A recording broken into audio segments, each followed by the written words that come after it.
I'm Nick Crafts, Professor of Economic History at the University of Warwick.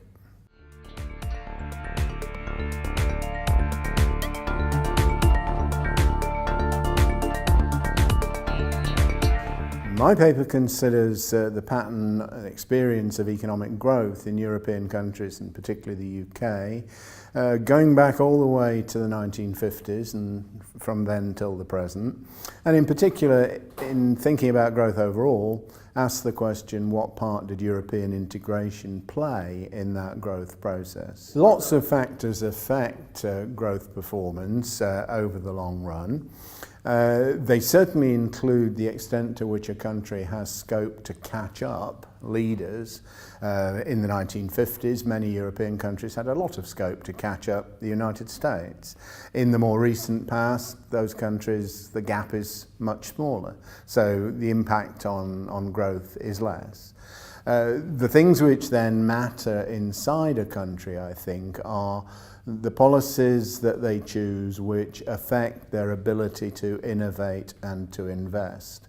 So those might include obvious things like the structure of taxation, but they'll also include the educational system, how good the country is at building up human capital, will include their facility, their skill base, if you like, for adopting and effectively assimilating foreign technology. EU integration, the most obvious feature of what it does to an economy is to raise the volume of trade, and we know, generally speaking, that when trade volumes go up, there is a positive effect on income. There are perhaps some more subtle relationships for a country like the UK. In particular, I think one very important aspect of European integration for the UK was that it raised the amount of competition in the economy. It made it harder for British industrial relations to obstruct productivity advance.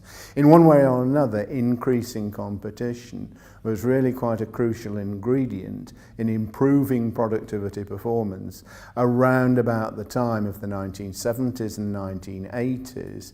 As far as Brexit is concerned, I don't think it is simply a matter of just putting into reverse everything that happened 40 years ago.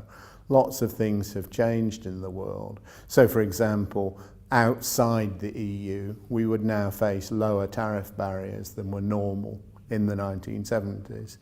Inside the British economy, we probably have better policies to try to ensure that there is competition.